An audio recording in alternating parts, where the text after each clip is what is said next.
When I first stepped into the oil business, I was struck by the chaos. Wells were springing up everywhere. Every town seemed to have its own little refinery, and each operator believed he had discovered the golden road to fortune. Yet what I saw was waste. Waste of money, waste of energy, and waste of opportunity. Oil prices swung wildly from week to week. Some men grew rich overnight, and just as quickly were ruined. To me, that was not business. That was gambling. I wanted something different. I wanted order. I believed an industry so vital could not remain a playground for speculators. It needed discipline, organization, and above all, strategy. I never trusted luck. I trusted my planning. And so I resolved that if others rushed blindly after quick gains, I would take the slower, steadier path that led to enduring strength. The first principle of my strategy was efficiency. I despised waste in any form. I inspected every process in the refinery, every barrel, every account book. If a pipe leaked, it was repaired immediately. If a worker was idle, he was given a task. If machinery could be improved, I spent the money to improve it. In this way, we produced oil at a lower cost than anyone else, and that margin became the foundation of power. The second principle was scale. The railroads, which carried our oil to market, charged less to those who shipped more. Alone, no small refiner could bargain. Together, under one hand, we could. So I began consolidating, bringing other refiners into partnership, and later into Standard Oil itself. Each acquisition meant more volume, lower costs, and greater strength. My rivals thought I was ruthless. I thought of myself as logical. The third principle was patience. I did not chase every opportunity. I studied the field carefully, waiting until the time was right. When others rushed, I held back. When they faltered, I advanced. Slowly, almost silently, Standard Oil grew. While my competitors shouted about their fortunes, I worked quietly at my desk, refining not just oil, but the system itself. Critics said I was cold. Perhaps I was, but I saw too many men ruined by impulse and vanity. They lived for the applause of the moment, not for the enduring victory. I had no interest in brief fame. I wanted permanence. What did this strategy achieve? It turned chaos into order. Where once 100 refineries fought each other to death, I brought unity. Where waste drained profits, I brought efficiency. Where gambling ruined men, I brought discipline. Out of that discipline grew an enterprise that reached across the nation and then across the world. It did not happen overnight. It was not the result of luck or sudden inspiration. It was the steady unfolding of a plan. I had fixed my eye on the future and moved toward it, step by step, when others scarcely saw beyond tomorrow's price of crude. So when people ask me how Standard Oil rose from a modest Cleveland refinery to a power that spanned continents, I tell them this. It was built on a strategy for success. Not chance, not noise, not speculation, but strategy. The oil trade, like all trades, has its seasons of prosperity and its seasons of hardship. In the early years, the fluctuations were violent. A new well could flood the market with crude and send prices crashing overnight. Then a sudden shortage would drive them sky high again. Most men rode these waves like corks tossed on the ocean, cheering when lifted, despairing when sunk. I never cared for such helplessness. From the start, I determined to prepare for adversity even in times of plenty. I never trusted good years to last. When profits came, I did not spend them on fine houses or horses, as many of my peers did. I put the money back into the business. I improved the refineries, lowered costs, strengthened our balance sheet, and, most of all, kept cash reserves ready. It was not glamorous. People laughed at my caution. Yet when the inevitable downturn arrived, it was precisely that preparation which gave me power. I recall one severe collapse when crude fell from $6 a barrel to scarcely $2. The air was full of panic. Refiners who had been boasting loudly a year before were now begging bankers for relief. Many could not pay their workers. Some closed their doors and never opened them again. I remained calm. Our costs were the lowest in the industry, and we had reserves to sustain us. More than that, we were in position to buy. Those were the years when Standard Oil grew most rapidly. While others groaned that the business was ruined, I acquired their refineries for a fraction of what they had once demanded. Often the very men who had mocked my caution now came to me, hat in hand, ready to sell. Some cursed me as a vulture, but what was I to do? Ignore the chance. They had squandered their prosperity. I had conserved mine. The difference was not fate, but foresight. Making money in bad years is not about seizing desperate opportunities blindly. It is about laying the groundwork long before the storm arrives. A man who spends every dollar in good times will have nothing left when the rains fall. But a man who saves, who reinvests, who keeps his house in order, will not only survive the storm, he will emerge stronger than before. Bad years also teach valuable lessons about character. In prosperity, everyone appears honest and capable. It is when revenues shrink and creditors press that true mettle is revealed. I watched men I once respected collapse under pressure, their tempers flaring, their judgment clouded. I resolved never to let adversity master me in that way. Calmness was my weapon. When others shouted, I whispered. When they panicked, I thought more clearly than ever. Looking back, I can say with certainty that Standard Oil was built as much in the hard times as in the good. Perhaps more so. The collapses cleared the field of weak players, leaving room for those with discipline. Each downturn gave me the chance to consolidate, to expand, and to tighten our system further. So if you ask me the secret of making money in bad years, it is this. Do not wait until they arrive. Prepare in advance, live modestly in prosperity, build reserves, keep your debts light, and be ready to act when others are forced to retreat. In business, I have never believed a man rises entirely by his own strength. The world likes to imagine the self-made tycoon standing alone against all odds. The truth is less romantic. My life was shaped by the helping hands of others, and later, I made it my duty to extend mine in return. When I was a young man, I needed capital more than anything. Banks were wary, and I had no great fortune to offer as security. Still, there were men willing to lend me money on the strength of my word. They knew I was cautious, that I kept my accounts exact, and that I never borrowed more than I believed I could repay. That trust was my most precious asset, more valuable than any piece of machinery. I guarded it fiercely. If I promised a payment, it was made on time, even if it meant personal sacrifice. Reputation, once broken, is almost impossible to mend. As Standard Oil began to grow, I sought out partners whose skills complemented my own. Some were bold and adventurous, where I was careful. Others understood the technical details of refining better than I ever could. I gave them responsibility and expected discipline. In return, I rewarded loyalty and shared the success generously. Many who began as clerks or mechanics rose to positions of great authority. They built their lives as the company grew, and I took pride in watching their families prosper. The helping hand was not limited to partners and employees. When we absorbed smaller refineries, I often kept their owners in some useful role if they wished it. A man who once fought me in competition might become a valuable ally once he accepted the order and efficiency of our system. Some of my most reliable associates were men who had resisted me at first, but later discovered they could accomplish far more as part of Standard Oil than they ever could alone. I was not sentimental in these matters.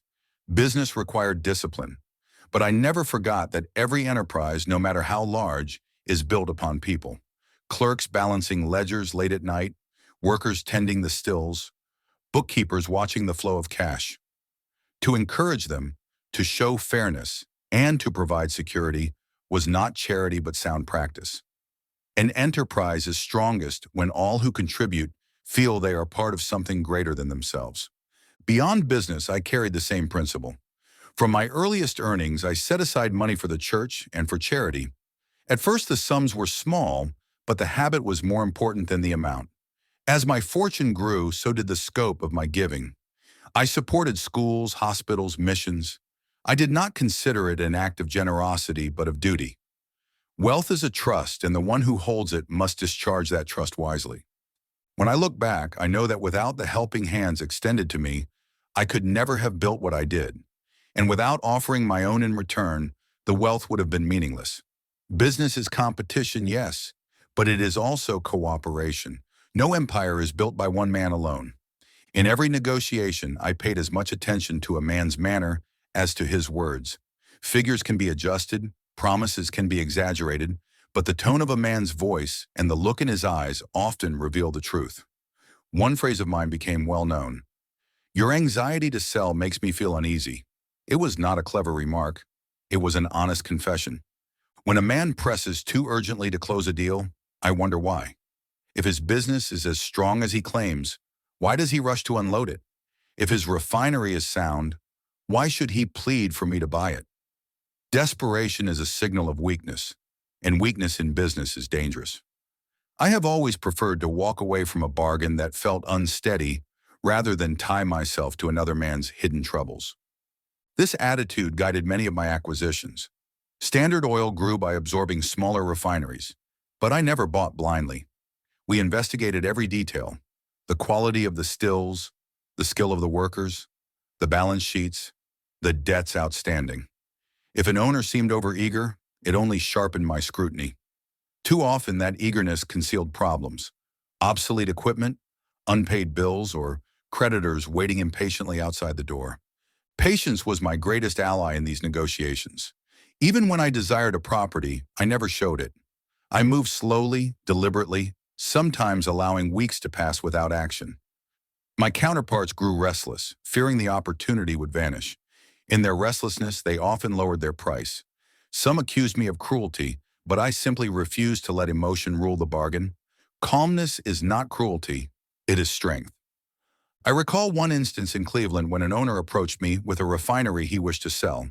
He spoke rapidly, offered more than I asked, and urged me to sign immediately. I told him plainly, "Your anxiety to sell makes me feel uneasy." I walked away.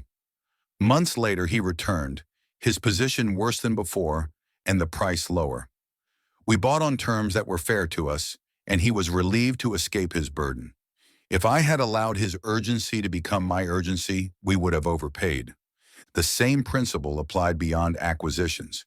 In markets, in lending, in every form of trade, those who show haste are at a disadvantage. The man who can control his impulses, who can mask his hunger, holds the stronger hand.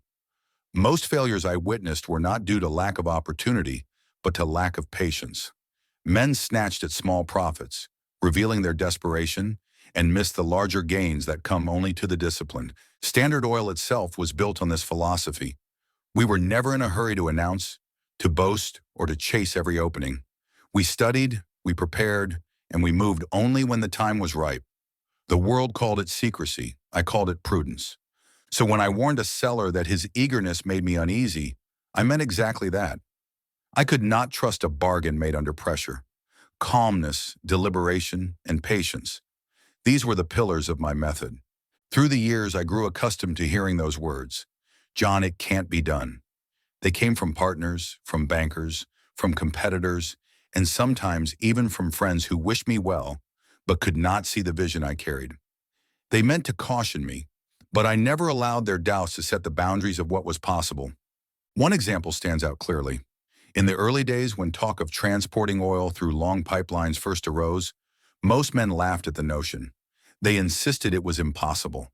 The distances were too great, the technology unreliable, the leaks inevitable.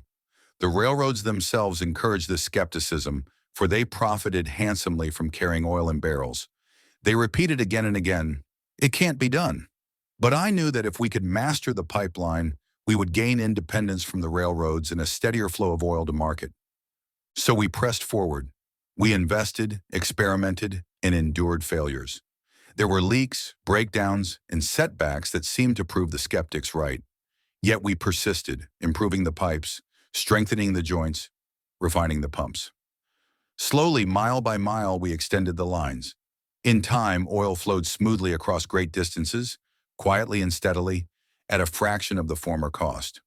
What was once dismissed as folly became the backbone of our industry. I encountered similar resistance whenever I proposed bold expansions. When I suggested borrowing heavily to enlarge our refineries during a downturn, I was told it was reckless. When I considered entering foreign markets, selling kerosene in Asia and beyond, men shook their heads. They said Americans would never succeed so far from home. Yet each of these ventures, once ridiculed, proved decisive to our growth. I did not ignore caution altogether. I listened carefully to objections, weighed them, and tested my own reasoning against them. But if after that I still believed the plan was sound, I moved forward despite the chorus of doubt. To me, the words "it can't be done" were often an admission that others lacked either the patience or the imagination to see the way. Their limitations did not need to be mine. In truth, those words became a kind of compass for me. If everyone agreed something was easy, then it held little opportunity. But if men insisted it was impossible, that was where the richest chance often lay, because few would attempt it, and fewer still would endure the hardships required to succeed. Looking back, many of Standard Oil's greatest triumphs grew out of ventures others swore were doomed. The pipelines, the expansion during depressions, the reach into foreign markets, all began under a cloud of skepticism. Each success confirmed my belief that a man must not let the vision of others dictate the limits of his own.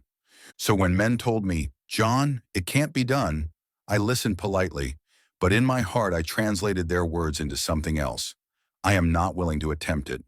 That difference between what is truly impossible and what men are too timid to attempt made all the difference in my career. Some of the most important battles in business are not fought with contracts or court cases, but with letters. A letter written with clarity and restraint can change the entire course of a dispute. I learned early the power of the written word, and I used it often, not to wound, but to calm, to persuade, and to bind agreements more firmly than signatures alone could manage. One incident has stayed with me. A competitor and I had reached a point of sharp conflict. He felt wronged, convinced I had overreached, and he was ready to carry the quarrel into public battle. My partners urged me to respond in kind, to show strength by meeting force with force. But I knew pride yields little to confrontation. I sat down at my desk and wrote a letter instead. It was not long, nor dressed in grand language. I acknowledged his grievances without yielding to the facts.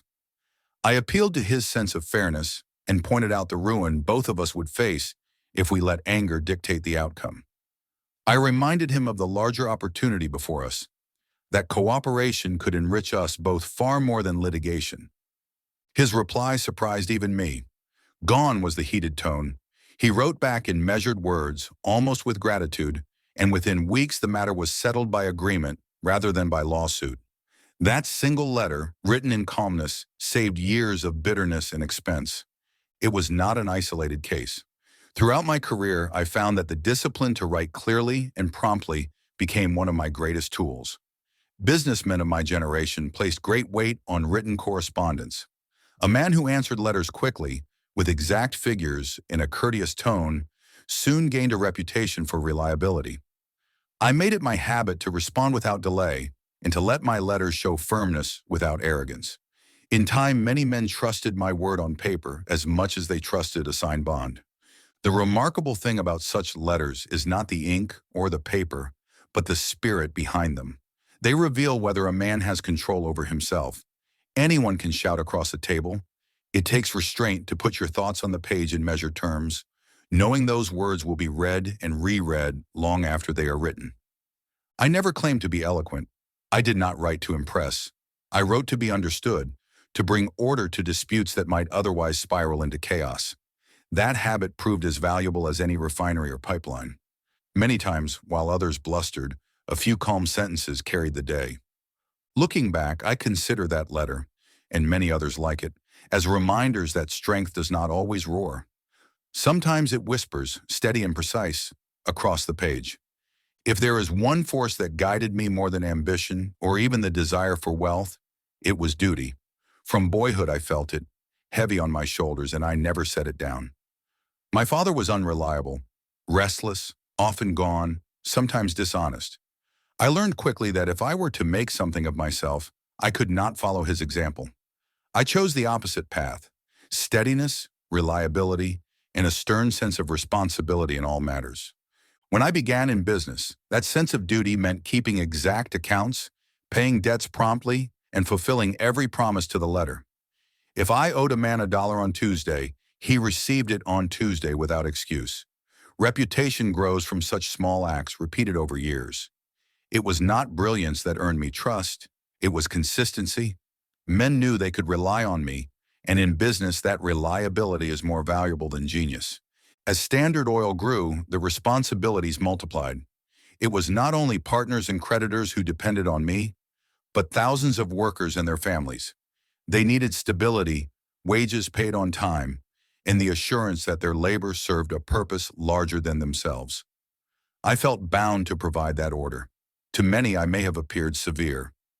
I did not encourage idle chatter in the office, and I expected punctuality and discipline. But behind that sternness was the conviction that duty, faithfully carried out, protected everyone under our roof.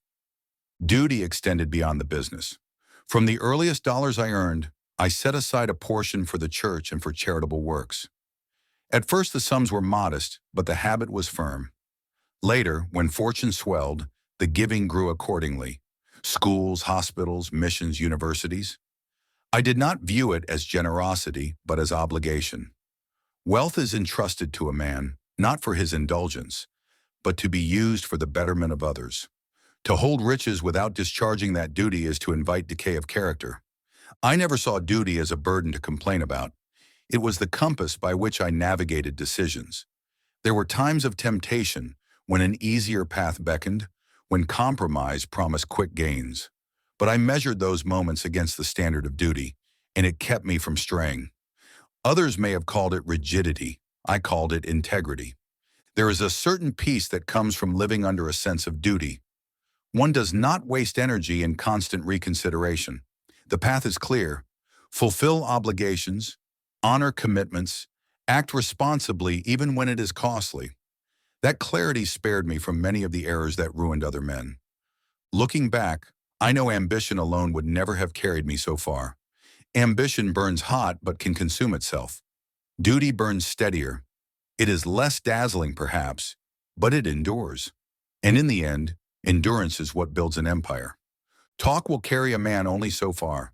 At some point, decisions must be made, risks must be taken, and responsibility must be accepted. In the early years of my career, there were countless meetings where partners debated endlessly, weighing every danger until paralysis set in. It was in those moments that someone would finally say, "John does it." I never sought that role out of vanity. I simply understood that hesitation can destroy opportunity. While men argued over every detail, the chance slipped quietly away. I was willing to listen, to calculate carefully, and to study the facts. But once convinced that the course was sound, I acted. I would sign the papers, borrow the money, or take the refinery under our control. The burden and the risk fell on my shoulders, and I accepted it without complaint. One of the most decisive examples came when I bought out my early partners in Cleveland. They were honorable men, satisfied with modest profits. I, however, saw something larger. The oil trade was still in its infancy, but I could glimpse the vast future ahead. Expansion was required, bold borrowing, new facilities. My partners resisted. They declared it too dangerous, that it could ruin us all. I listened, weighed their fears against my calculations, and then I moved. I secured the capital, paid them fairly, and took command. That day marked the beginning of true independence, the moment when I shouldered the full responsibility of what Standard Oil would become. The pattern repeated itself in later years. We debated pipelines, foreign markets, new technologies. Doubt always filled the room. The majority hesitated, preferring the safety of inaction. In those moments, I stepped forward. John does it. And once the decision was made, there was no turning back. I pursued it with relentless energy until the plan was accomplished. Leadership requires that willingness to bear the weight. Successes are shared by many, but failures are carried most heavily by the one who makes the choice. I never pretended otherwise. If a venture went poorly, the blame was mine. If it went well, the credit belonged to all. That balance kept me focused. I did not act for applause. I acted because someone had to. Looking back, I see that much of my reputation, admired by some, condemned by others, came from this readiness to act. To the hesitant, it looked like ruthlessness. To me, it was a necessity. The world moves forward not on endless discussion, but on decision. An empire is not built by words alone. It is built when someone is willing to sign his name, to risk his fortune, and to carry the burden that others shrink from. That is why those words, "John does it," linger in my memory. They capture the essence of how Standard Oil rose from a modest refinery to a global power. Not by chance, not by endless talk, but by action. In the end, someone must do it. And I did.